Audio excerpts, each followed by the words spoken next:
Hi guys, I'm Kadist and I'm gonna be your teacher for today. Today we're gonna see about the third chapter of the grade 12 English textbook. This chapter has got 3 lessons. ሶስት lessons አሉት ይሄ chapter። የመጀመሪያው lesson conditional sentence፣ ሁለተኛው lesson modifiers፣ ሶስተኛው lesson ደግሞ participles and participle phrases ናቸው። So የመጀመሪያው lesson conditional sentence ማለት ስቴትመንቶቹ ነው።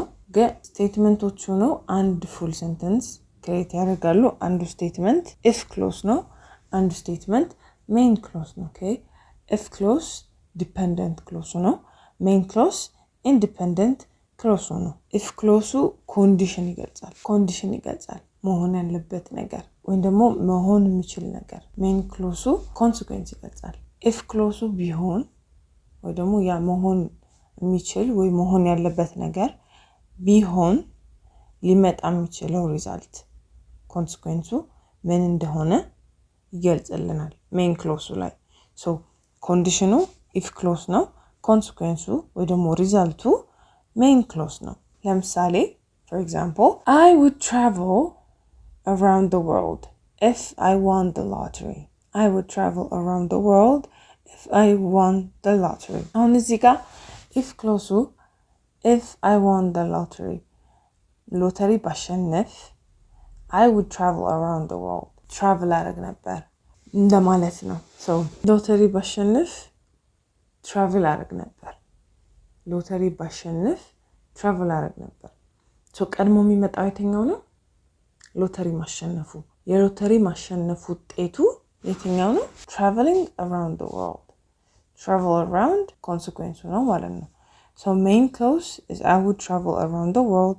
if clause if ያለው if I won the lottery. okay so በዚህ መሰረት conditional sentence ምናሟላቸው ኮንዲሽኖችና main clause አቸው መሰረት ለአራት እንከፍለዋለን። እነዚህም zero conditional sentence, first or type 1 conditional sentence, second or type 2 conditional sentence, and third or type 3 conditional sentence. so zero conditional sentence ማለት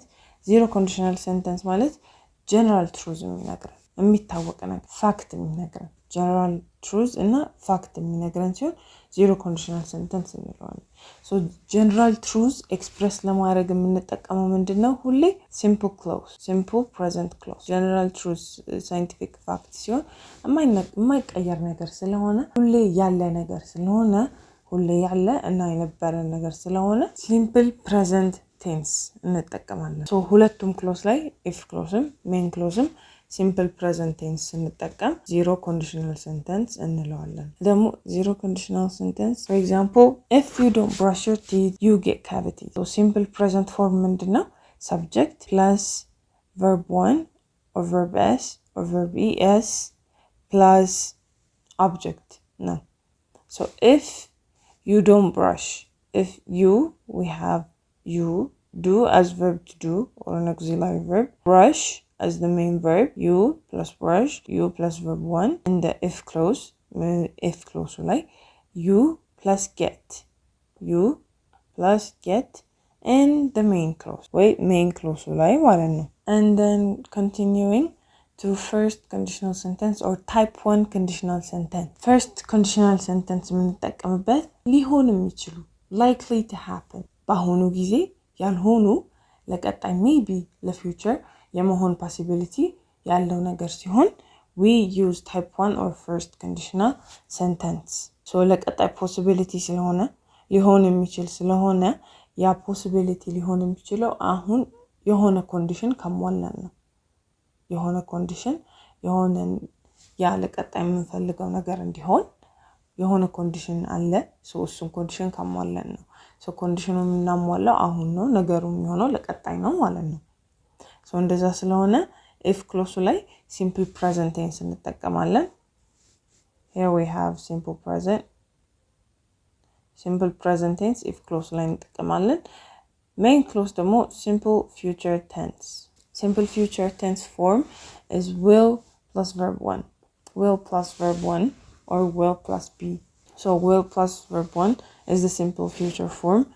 For example, if you rest you will feel better ካረፍክ እረፍት ካረክ አሁን እረፍት ካረክ በኋላ better ትሆናለህ የሚሰማ ስሜት it's gonna be better so ልዩነቱን አሁን ካረፍክ ለfuture result ይመጣል ለfuture you will feel better ማለት ነው so that's the difference and then we have the second conditional sentence second conditional sentence ደግሞ ወይ ደግሞ type 3 type 2 conditional sentence ደግሞ unrealistic የሆነ ነገር ሊሆን የማይችል possibility በጣም ዝቅተኛ የሆነ ነገር probably not happening የሆነ ነገር ለመግለጽ እንጠቀምበታለን ማለት በአሁኑ ጊዜ ልቀየረው ላረገው የማልችል ነገር እገልጽበታለሁ ማለት ነው for example if I were you ካለን እኔ አንተን ብሆን ብለን እየጀመርን ነው አይደል so እኔ አንተን መሆን አልችልም በምንም calculation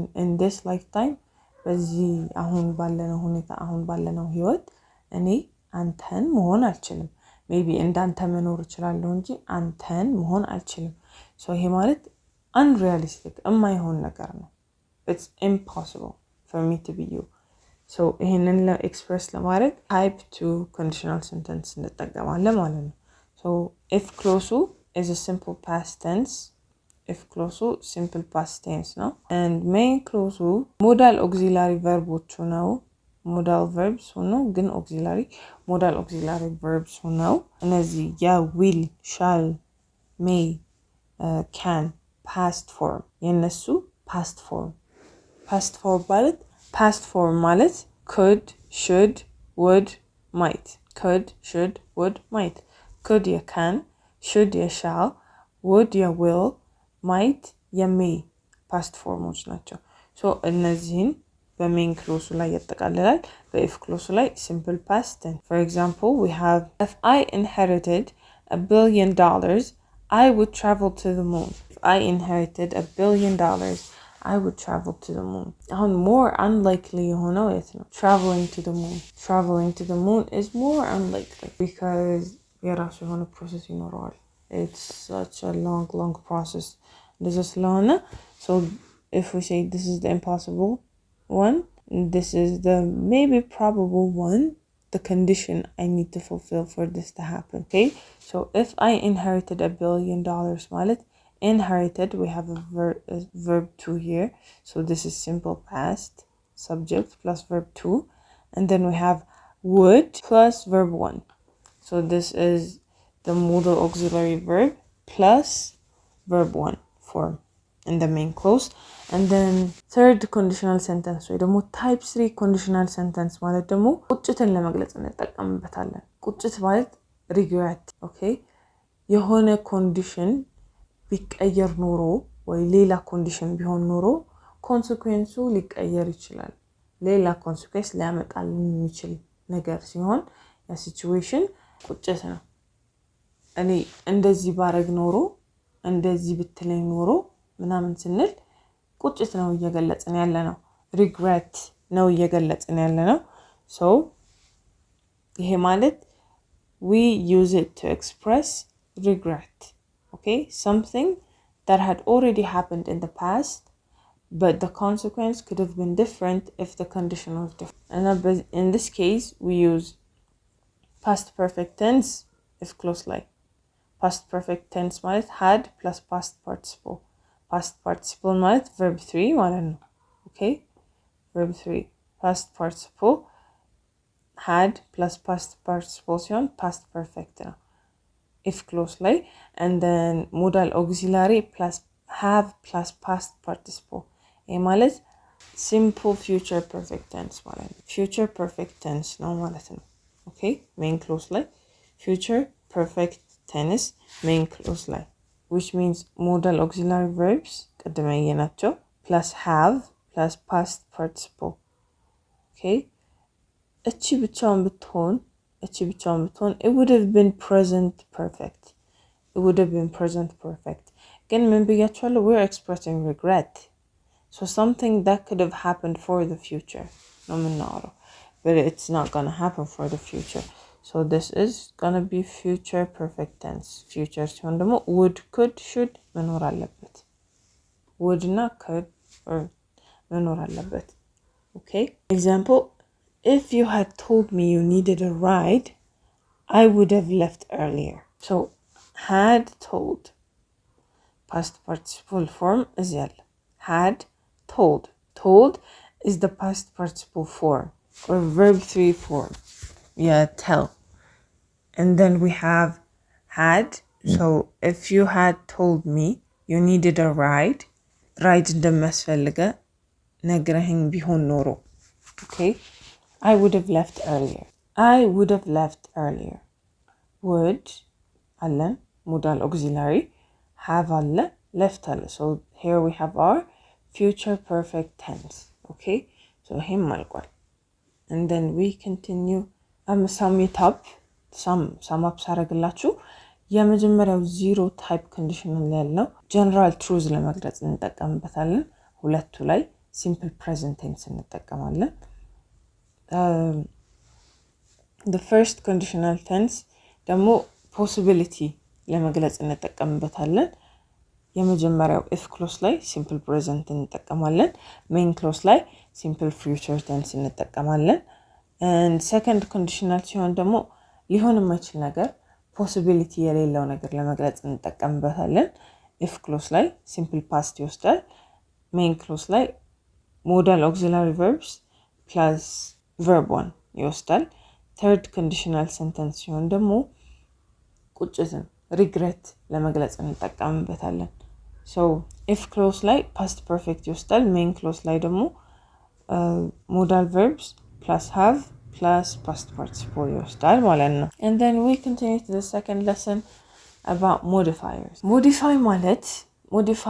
ማለት በአንድ sentence ውስጥ በአንድ አረፍተ ነገር ውስጥ የአንድን ቃል ትርጉም modify የሚያደርጉ ማለት ነው modify የሚያደርጉ ስንል የሚያብራሩ የሚገልጹ ሲሆኑ modifiers እንላቸዋለን modifiers ደግሞ ቃል ሊሆን ይችላል ሐረግ ሊሆን ይችላል phrase ሊሆን ይችላል for example here we have I rode the earliest train into the city modifieroች earliest and into the city የወሰድ ነው so both modify train ሁለቱም train ነው modify የሚያደርጉት ምን አይነት train ነው ወዴት የሚሄድ train ነው የሚለውን ነገር ነው የሚመልሱልን so it answers questions related to the train ከትሬኑ ጋር የተገናኙትን ጥያቄዎች ነው የሚመልስልን so these two modify the noun train የሚለውን noun modify ያደርግልናል I rode the train ማለት እንችላለን I rode the train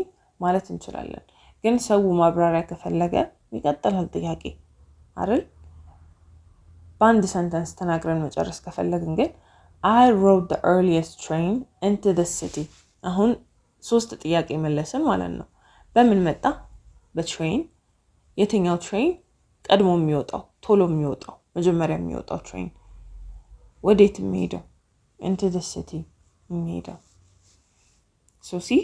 ሶስት ጥያቄ መልሰናል ማለት ነው so I rode the train ማለት እንችላለን I rode the earliest train into the city ግን more information ይሰጠናል more ያብራራልናል more information ይሰጠናል በደንብ ያብራራልናል and then we have the pedestrian who had been waiting for 15 minutes didn't step aside the pedestrian who had been waiting for 15 minutes didn't step aside so who had been waiting for 15 minutes የሚለውን ማስወገድ እንችላለን እንዳለ we can just have the pedestrian didn't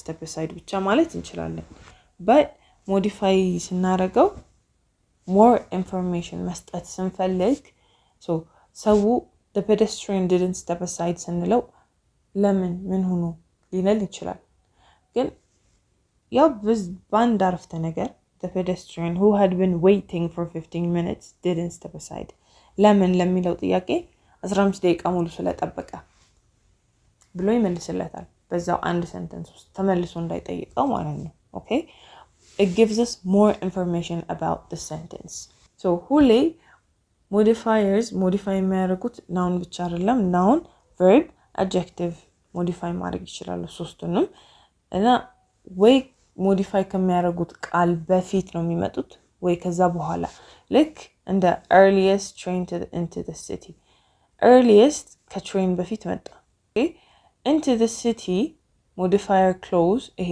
modifier phrase ግን ከትሬን በኋላ መጣ you see so ሁሌም ወይ ከፊት ነው የሚመጡት ወይ ከኋላ ነው የሚመጡት ወይ ከፊት ወይ ከኋላ ካላረግናቸው ሌላ ኦርደር ከሰጠናቸው ያለ ቦታቸው ቦታ ከሰጠናቸው misplaced modifiers ይባላሉ okay ያለ ቦታቸው ቦታ ስንሰጣቸው ወይ የማይሆን ቦታ ላይ ስናረጋቸው misplaced modifiers ይባላሉ for example here we have they bought a car for my sister they call pumpkin ይሄንን ሲያነብ ሪደሩ aren't you guys confused ማን ነው pumpkin የተባለው አሁን መኪናው ነው እህታቸው ናት መኪናው ነው እህታቸው ናት pumpkin የምትባለው we don't know we're confused more information አልሰጠንም እዚህ ላይ placementውን አላረጋገጠልንም እዚህ ላይ but if we say they bought a car they call pumpkin for my sister okay አሁን ካሩን ኤክስፕረስ ስናደርግ ከካር በኋላ ይመጣል they call pumpkin በርግጥ አሁንም ከሲስተር በኋላ ነው የመጣው but we're still confused because the pumpkin is not meant for the sister የሲስተር ስላልነበረ pumpkin የካር ነበር okay so when you're confused when it doesn't give full meaning ሳይሰጥ ሲቀር misplaced modifier ነው ማለት ነው okay and then we have words that don't have a specific word they modify words that they don't have a specific word they modify ያ ማለት modifiers ናቸው ግን modify የሚያደርጉት word ወይ ከሰንተንሱ ውጭ ነው ወይ ደግሞ እዛው phrase ውስጥ አለ እንደዛ ሲሆን dangling modifiers እንላቸዋለን okay dangling modifiers worn out by a walk she fainted ስንል ለምሳሌ worn out by a walk she fainted ስንል worn out is a dangling modifier because it's describing it's modifying how tired she was ያኔ faint ስታረግ ምን ያክል tired እንደነበረች ለማሳየት እየተጠቀምንበት ነው this means she was very tired ለማለት ነው so modify ያደርገው ያለው tired የሚለውን verb ነው ማለት ነው tired የሚለው verb ግን sentence ላይ የለም sentence ላይ ስለሌለ እዛው ቃል ውስጥ ግን አለ because the meaning is very tired ማለት ነው okay so modify የሚያደርገው ቃል sentence ውስጥ እስከሌለ ድረስ dangling modifier እንለዋለን ማለት ነው okay and then we have different kinds of modifiers at first we're going to see adjective modifiers adjective phrases ሊሆን ይችላሉ adjective words ሊሆን ይችላሉ adjective clause ሊሆን ይችላሉ even possessive adjectives ሊሆን ይችላሉ as long as they describe the noun noun describe እስካረጉልን ድረስ adjective modifiers እንላቸዋለን for example the building that was taller than the others was prone to power outage the building that was taller to the others or that was taller than the others was prone to power outage so taller than the others የሚለው adjective phrase ምንን እየገለጸልን ነው what is it talking about it's talking about the building right so if it's talking about the building ምንድነው noun ነው building so ስለ building ያወራ ስላለ እና phrase ስለሆነ adjective phrase እንለዋለን ልክ እንዲሁ በተመሳሳይ Kiara a student who had recently transferred asked about the school's testing schedule so a student who had recently transferred ለማን ነው ለኪያራ ነው እየገለጸልን ያለው we don't need to ask የትኛው ኪያራ ምናምን ብለን መጠየቅ ያስፈልገንም ማለት ነው ካሁን so ኪያራን እየገለጸልን ስላለ ኪያራ ምንድናት noun ናት በዚህ sentence ውስጥ noun ናት ያንን noun እየገለጸልን ስላለ modify ያደርገልን ስላለ adjective clause እንለዋለን clause ስለሆነ ማለት ነው and then we have the simple form just an adjective form they saw a yellow yellow bird in the garden. They saw a yellow bird in the garden. So yellow, we have ሶስት noun እዚህ sentence ውስጥ we have bird, we have garden, and we have they. ሶስት noun አለን። እነዚህ ናውኖች ግን ሁሉንም አይደለም represent የሚያደርገው yellow. Okay? Yellow is only talking about the bird. ምክንያቱም ከbird ፊት ነው የመጣው. I told you guys modifiers modify የሚያደርጉት ቃል በፊት ወይ ኋላ ነው የሚመጡት modify ሲያደርጉ ብለናል. So yellow is talking about the bird. What kind of bird is it? A yellow bird. Okay? So yellow ቃል ነው ያለው, word ነው ያለው. So it's just an adjective word. And lastly we have possessive adjective. The paint splattered all over my car. የማን መኪና? Whose car? ከሚለው ጥያቄ ይገላግለናል ይሄ ደግሞ ማለት ነው. And then we continue to adverbs or adverb modifiers. Adverb ማለት verb, adjective ወይ ደግሞ ሌላ adverb እንደሱ ሌላ adverb የሚገልጽልን ሲሆን adverb እንለዋለን. For example, she performed her solo perfectly የሚለው adverb የቱን ነው የሚገልጸው? performed የሚለውን verb. How did she perform? ካልነሳ we say perfectly. She performed perfectly. So a single adverb ነው ማለት ነው. A single adverb and word adverb ነው. And then we have a similar one. She performed her solo with perfect pitch. ማንን እየገለጸልን ነው? performed. It's talking about performed. Okay? So since this is a phrase, we call it an adverbial phrase. Because it's expressing or it's modifying the verb performed. ሁለተኛ it's a phrase. So we call it an adverbial phrase. And the last one, the band played like a high school garage band plays. The band played. How did they play? Were they good? We say they played like a high school garage band plays. So this is a clause no? It's longer than a phrase. So it's a clause and it's expressing to us the verb played.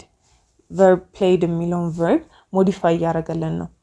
So this is an adverbial clause. And then we have limiting modifiers. Limiting modifiers ደግሞ ናውኑን ፕሮናውኑን ወይ የሰንተንሱን የሆነ ይሁን subject describe ያደረገ የበለጠ ዲቴይል ይሰጠናል. ያ የሚሰጠን ዲቴይል ግን ሊሚት እያሳየን ነው. For example, I just want to go on a vacation. ካለ የሆነ ሰው እኔ vacation መሄድ ብቻ ነው የምፈልገው. You see the word ብቻ የምትለው ቃል አለች. ብቻ የምትለው ቃል ሊሚት እያደረገችው ነው የኛን ፍላጎት. እሱም ብቻ ነው የምንፈልገው ማለት ነው. So just የምትለው ቃል ሊሚት እያደረገችን ነው. So limiting modifiers ማለት ዲቴይል እየጨመሩ ግን at the same time ሊሚት የሰብጀክቱን ሊሚት ይገልጻሉ. Okay? And then we will see participles and participle phrases. So ለየብቻቸው ናቸው እነዚህ participles እና participle phrases. Don't confuse them. So የመጀመሪያ ነው participles ናቸው. Participle ማለት verbን ወደ adjective ቀይሮ ናውኑን express የሚያደርግልን ወይ ናውንን የሚገልጽልን እንደ modifier ካልሆነ ደግሞ auxiliary verb ጋር አጣምሮ ወይ አገናኝቶ tense የሚቀይርልን tense የሚቀይርልን ሲሆን we call it a participle. ማለት ነው. So for example, look at the swimming penguin. So the penguin is swimming. Okay? It's describing to us modify ያደርገነው penguinun. If we say look at the penguin, it still does make sense. ትርጉም አለው. ግን እንደዛም ሆኖ which penguin am I looking at? Like የትኛውን penguin ነው ማየት ያለብኝ ከተባለ ብዙ penguins ሊኖሩ ይችላሉ. So የትኛውን penguin እንደምናሳይ modify ያደርገን እየገለጽን ነው. So we say swimming ከፊቱ ከመጣ penguin የሚለውን noun እየገለጸልን ነው ማለት ነው so swimming penguin ማለት swimming the ing form of swim is used as an adjective to the noun penguin እዚህ ጋር ደግሞ I am eating lunch right now I am eating lunch right now so we have the auxiliary verb am and then eating ing form of eat okay so a sentence I eat lunch kalen it's simple present tense again I am eating lunch right now kalen demo min tense ፈጠረልን simple present continuous tense ፈጠረልን ማለት ነው ከዛ just like that we have two types of participles ሁለት types of participles አለን present participle እና past participle ይባላሉ present participles ሲሆኑ they take ing form ይወስዳሉ okay ing form ይወስዳሉ እና as an adjective እንጠቀምባቸዋለን ከnoun ጋር የመጣ as an adjective እንጠቀምበታለን ካልሆነ ደግሞ ከሞዳል ከauxiliary verboች ጋር እየመጣ it can give us a continuous form ወይ ደግሞ present continuous form ሊሰጠን ይችላል for example in these two sentences በእነዚህ ሁለት sentences singing የሚለው participle present participle form of sing አለን የsing present participle form የሆነ singing የሚለው አለ in the first one we have the bird is singing outside my window the bird is singing outside my window ወፏ ከኔ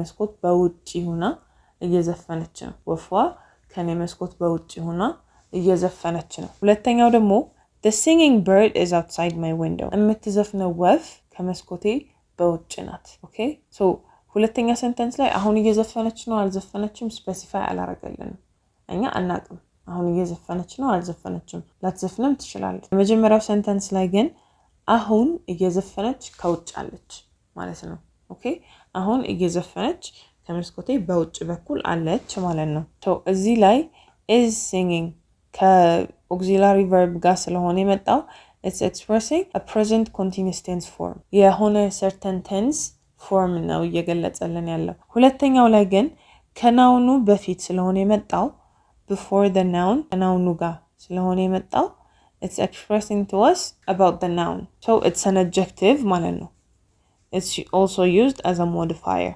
okay ከዛ past participle ወይ ደግሞ ሁላችንም የምናውቀው verb 3 form past participle ማለት so past participle ደግሞ perfect tense ላይ ነው የምንጠቀመው perfect tenseዎች ላይ ነው የምንጠቀመው እንዲሁ ደግሞ አንዳንዴ እንደ adjectiveም እንጠቀምበታለን እንደ adjective የምንጠቀመው obviously ልክ እንደ present participle ከnoun ጋር ሲመጣ ማለት ነው for example here we have completed ሁለቱም sentence ላይ completed so I have completed my paper already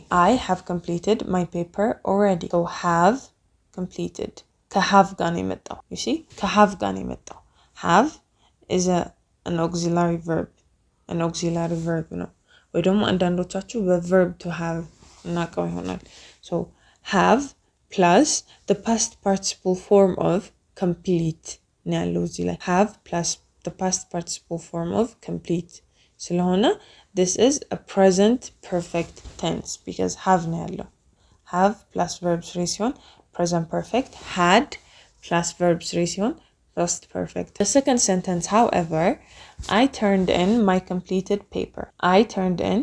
completed paper see ከናውኑ በፊት ነው የመጣው እኛ ልንገልጸው የፈለግነው complete ያደረግነው ምንድነው complete ያደረግነው ፔፐሩን ነው so I turned in my completed paper ስንል ፔፐሪን ሰጠው ምን አይነት ፔፐር የተሟላው ያለቀው ፔፐር ሰጠው እያለን ነው so ማን እየገለጸ ነው ፔፐር የሚለው noun ማለት ነው okay you see the difference so ሁለተኛው sentence ላይ adjective ነው የመጀመሪያው sentence ላይ present perfect tense form እያሳየን ነው ማለት ነው and then we'll see the participle phrase noun ነው describe የሚያደርገው የሆነ የverbu participle form ይወስድና present participle ሊሆን ይችላል past participle form ሊሆን ይችላል ያ የዛ verb የmain verb past presentም pastም ሊሆን ይችላል participle form ወስዶ noun describe ሲያደርግልን we call it a participle phrase ከዛ phrase ነው always phrase ነው clauseም ሊሆን ይችላል phrase ነው ግን usually so ግዴታ ሁሌ ግን adjective መሆን አለባቸው ማለት አይደለም noun express ቢያደርጉ እንኳን ሁሌም adjective መሆን አለባቸው ማለት አይደለም prepositional phrases አሉ noun phrases አሉ adverbial phrases አሉ ልክ ቅድም እንደገለጽነው ማለት ነው for example we try to avoid the person wearing a clown costume so we try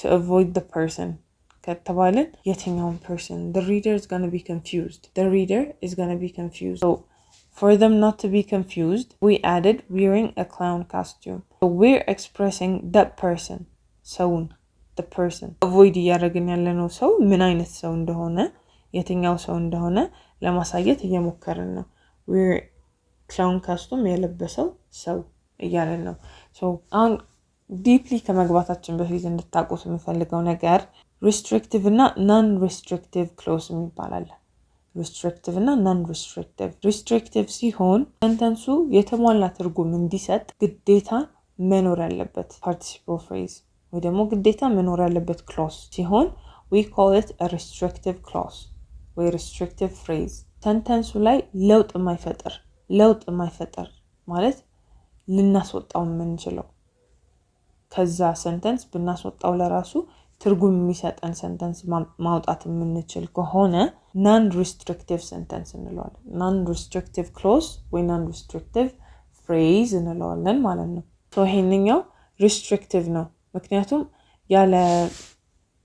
ያለ participle phrase this doesn't give a meaning ይሄ ሁላ sentence doesn't have a meaning ማለት ነው also participle phrase ጋር not ከተጠቀምን ወይ ከመጀመሪያ ሲመጣ not negative imply ለማድረግ ስናስገባው participle phrase ነው negative የሚያደርገው okay participle phrase ነው negative የሚያደርገው ከዛ እሱ negative አድርጎ ያ action happen እንዳላረገ ወይ happen እንደማያደርግ ያሳየናል ማለት ነው for example not knowing whether it could fly the young bird jumped out of the nest for the first time አሁን ይሄ ምን አይነት participle phrase ነው non-restrictive ነው ምክንያቱም ይሄን ብናወጣው the young bird jumped out of the nest for the first time ብቻ ማለት እንችላለን ግን የፊተኛውን ስለጨመረ more detail more information ሰጠናል ማለት ነው so not knowing whether it could fly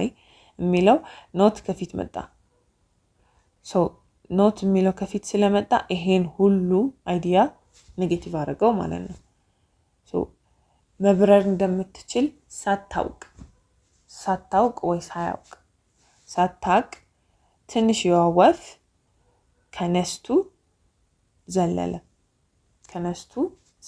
ትንሽ የወፍ ከነስቱ ዘለለ መብረር እንደሚችል ሳያውቅ ትንሽ የወፍ ከነስቱ ዘለለ ማለት ነው okay so not is explaining to us that the whole sentence ሳይሆን the whole participle phrase ብቻ the whole sentence ሳይሆን the participle phrase ብቻ negative እንደሆነ ማለት ነው and then we're going to see types of participle phrases we have 3 types of participle phrases okay 3 types of participle phrases ከparticiple ጋር ይለያያል ይሄ so I need you guys to focus participle እና participle phrase typeዎች ይለያያሉ okay present participle phrase የመጀመሪያው present participle phrase ናውኑ እያከናወነው ያለውን ድርጊት describe ያደርጋል ናውኑ በጊዜው እያከናወነው ያለው ድርጊት describe ያደርጋል ወይ ደግሞ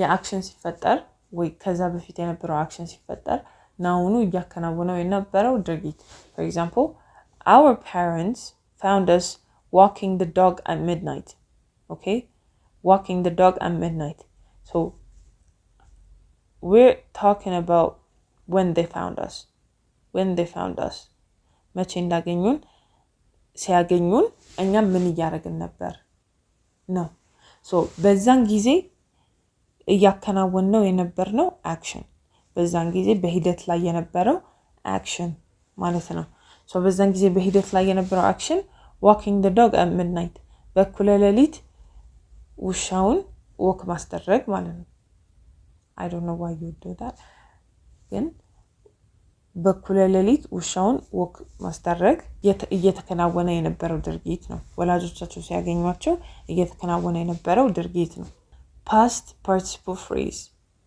ሁለተኛው ደግሞ ናውኑ receive የሚያደርገው action ናውኑ receive የሚያደርገው action እንዳለ ያሳየናል receive እያደረገ ያለው action እንዳለ ያሳየናል so receive እያደረገ ያለው action እንዲኖር verb ወይ ደግሞ participle የሚገባበት verb transitive መሆን አለበት ምክንያቱም transitive verb እና intransitive verb last time አውርተናል transitive verb ማለት action ፈጻሚና action ተቀባይ ሲኖር ማለት ነው action ያንን verb የሚፈጽም አካልና ያንን verb የሚቀበል አካል ሲኖር transitive verb እንለዋለን intransitive verb ደግሞ ያንን ድርጊት የሚፈጽም አካል ብቻ ሲኖር ኦኬ ያንን ድርጊት የሚፈጽም አካል ብቻ ሲኖር for example transitive verb I killed the lion ካለን I killed the lion killing is the verb ማን የገደለው እኔ ማንን የገደልኩት አንበሳው ምንድነው የገደልኩት ወይ ማንን የገደልኩት አንበሳው so actionኑ እየፈጸመ ያለ አካል አለ actionኑን እየተቀበለ ያለ አካል አለ so transitive verb ይባላሉ እነዚህ types of actions so ሁሌ ናውኑ receiving and ሲሆን ደግሞ transitive verb ነው ማለት ነው because action ፈጻሚ አለ ሌላ ቦታ እንደማለት ነው for example known for his kindness Keanu Reeves usually returns compliments known for his kindness Keanu Reeves usually returns compliments so known for his kindness okay so mind you አሁን focus የምናደርገው his kindness ላይ አይደለም እሱ receive ያደረገው ያለው action is being known መታወቁን ነው okay so እሱን ማወቁ people know Keanu for his kindness okay so know የምትለው ናት እየተደረገና እየተቀበለ ያለው action so what is Keanu Reeves receiving acknowledgement so እያወቀው ነው so ያውቀዋል for his kindness ለምኑ ነው የሚያውቀው we're going to talk about it በኋላ ስንጠየቅ ምን መልሰው ነገር ነው ግን ሰው ያውቀዋል ሰው እሱን ማወቁ is him receiving people knowing him so ሰው እሱን ማወቁ እየተቀበለ ያለው ነገር ነው ማለት ነው so this is the transitive verb known is the transitive verb the one who's receiving the action is Keanu okay Keanu Reeves is the one who's receiving those actions and then lastly we have perfect participle phrases perfect participle phrases ደግሞ እንደ present participle ነው የምንጠቀመው ግን already finished ነው action continuity ላይ ያለ ሳይሆን እየቀጠለ ያለ action ሳይሆን እየተፈጸመ ያለ action ሳይሆን already ተፈጽሞ ያለቀ action ነው የምንጠቀመው ይሄን ኤክስፕሬስ ለማድረግ ደግሞ having ብለን እንጀምርና ከዛ የአክቲቭ verb የሜን verb past participle form ወይ ደግሞ verb 3 having plus verb 3 እንጠቀማለን ማለት ነው for example we have having eaten authentic tacos in Mexico Andrew stopped enjoying the tacos here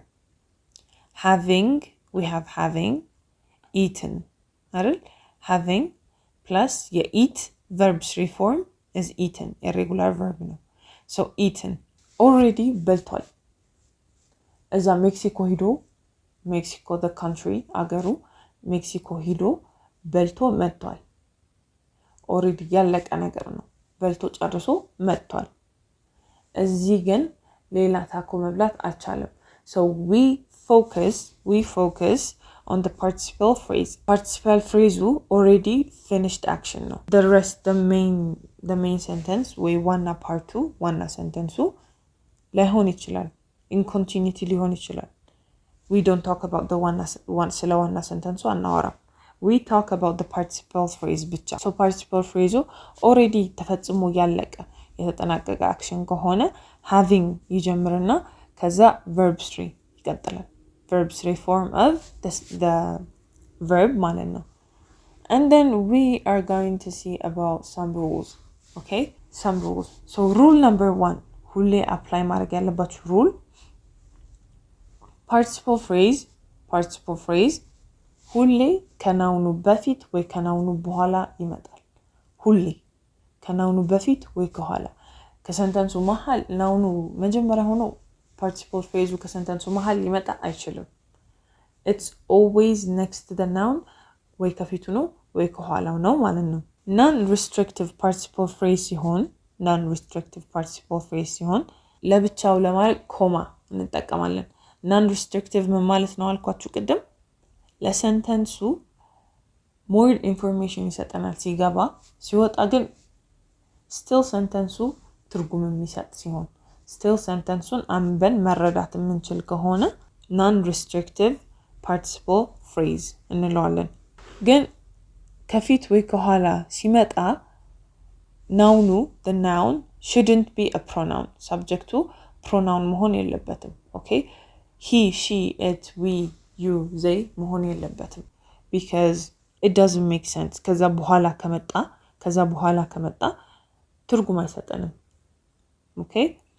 For example, waiting for his friend to arrive, Pedro answered emails on his phone. Waiting for his friend to arrive, Pedro answered emails on his phone. You see, we have a comma here. Okay? ይሄንን ካወጣነው waiting for his friend to arrive የሚለው ካወጣነው የቀረው ሰንተንስ ትርጉም ይሰጠናል. right? ፔድሮን he ካልነው ለራሱ he ካልነው waiting for his friend to arrive, he answered emails on his phone. Waiting for his friend to arrive, he answered emails on his phone. ካለን ለራሱ ትርጉም ይሰጠናል.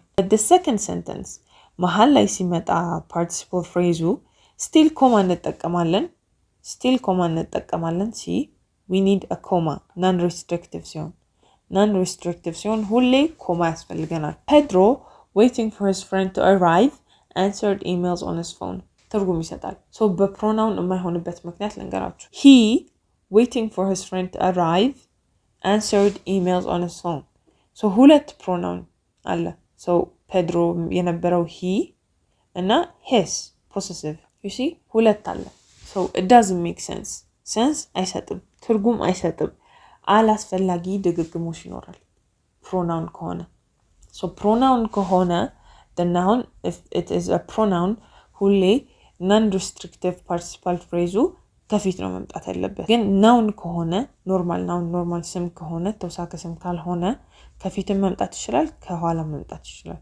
ከናውኑ በፊት ከናውኑ በኋላ መምጣት ይችላል ማለት ነው. and then restrictive ከሆነ ኮማ እንጠቀምም ከናውኑ በኋላ ነው የሚመጣው.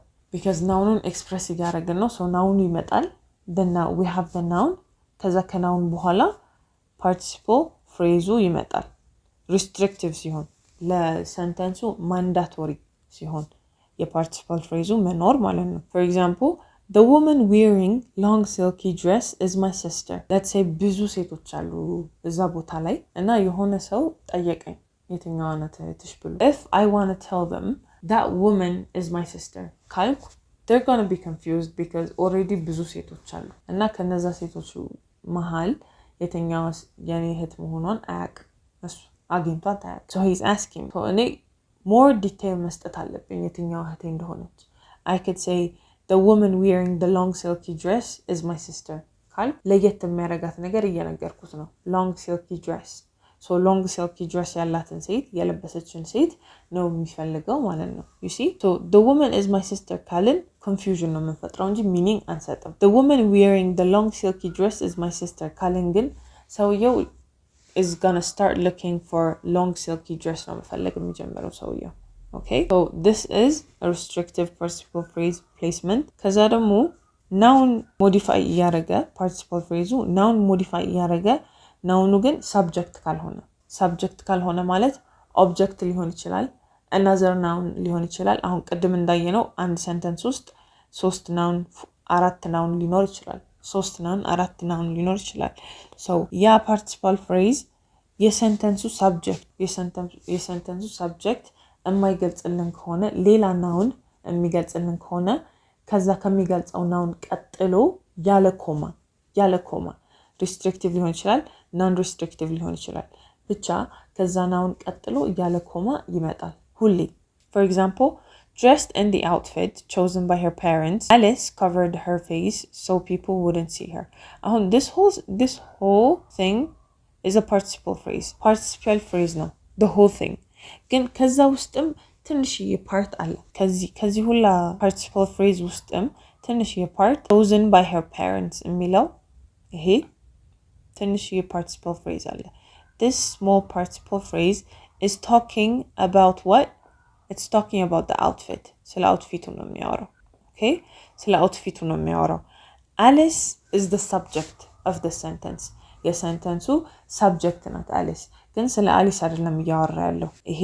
ስለ አሊስ አይደለም እያወራ ያለው this is talking about the outfit okay since this is talking about the outfit is not the subject አይደል already subject to አሊስ ነው ስላልነው so ከናውኑ ከoutfit ቀጥሎ መጣ ኮማ የለም እዚህ ጋር you see ኮማ አያስፈልገንም ማለት ነው so those were the rules and then we're gonna do some exercises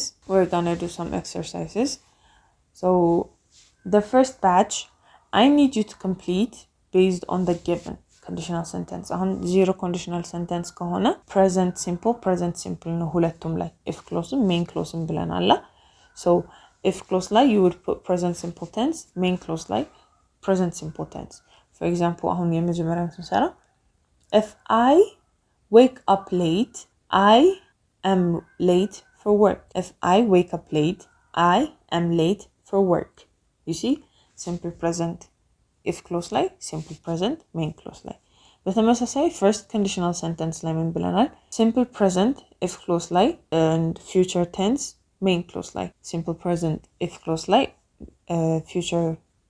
simple future tense main clause like so we have if I go out tonight if clause ስለሆነ if I go out tonight main clause I will go to the cinema simple future tense I will go to the cinema and then this type 2 ወይ ደግሞ second conditional sentence ላይ የመጀመሪያው simple past ነው ብለናል የመጀመሪያው simple past ሁለተኛው modal auxiliary verb plus verb 1 so if I were you verb to be is are natural verb to be so የነሱ past form was were if I were you I would get a new job would plus verb 1 I would get a new job and then third conditional sentence type 3 conditional sentence we talked about it being a regret ነው so regret ሲሆን ምንድነው ብለናል past perfect tense if clause like past perfect tense if clause like and would plus have plus verb 3 main clause like would plus have plus verb 3 main clause like so if you hadn't been late past perfect tense if you had not been late we would not so we would not have missed miss verb 3 form we would not have missed the bus we would not have missed the bus okay እንደዚህ ያላችሁ ተሰራችኋላችሁ and then we have correcting the misplaced or dangling modifiers misplaced or dangling modifiers ምንድናቸው አልናቸው ቅድም misplaced ማለት ያልቦታቸው የገቡ dangling modifier ማለት ደግሞ express የሚያደርጉት ወይ modify የሚያደርጉት word ውስጣቸው ያለ sentence ላይ የሌለ sentence ላይ የሌለ ሲሆን dangling modifiers እንላቸዋለን። For example, the girl walked her dog in red high heels. So red high heels, okay? In red high heels የሚለው is our modifier. This is the modifier. ይሄ modifier ከሆነ የቱን ነው modify ያደርግልን ያለው? Is it talking about the girl? ልጇ ሴቷ ናት red high heels ያደረገችው ወይስ ውሻው ነው red high heels ያደረገው? አሁን normally speaking ኖርማል ሰው ከሆነ ሴቷ ናት high heels የምታደርገው red high heels ልታደርግ የምትችለው ሴቷ ናት። ግን we're not talking about logic ስለ ሎጂክ አይደለም እያወራን ያለነው ስለ grammar ነው። So the girl walked her dog in red high heels. So we don't know whether it's the girl that walked the dog in high heels or the dog was in high heels. Okay? So misplaced modifier in red high heels የሚለው modifier ነው። misplaced modifier የሆነው ከዛ ይሄንን ተወስዱ እና ትክክለኛ ነው በምትሉት ቦታ ውስጥ ታስገቡታላችሁ ማለት ነው። For example, if I say the girl is the one wearing the red high heels, I could be saying the girl in red high heels walked her dog. ልል እችላለሁ። The girl in red high heels walked her dog. ልል እችላለሁ ማለት ነው። So you do the rest. And today I hope you learned a lot of things. And thank you for listening. It was Qidist.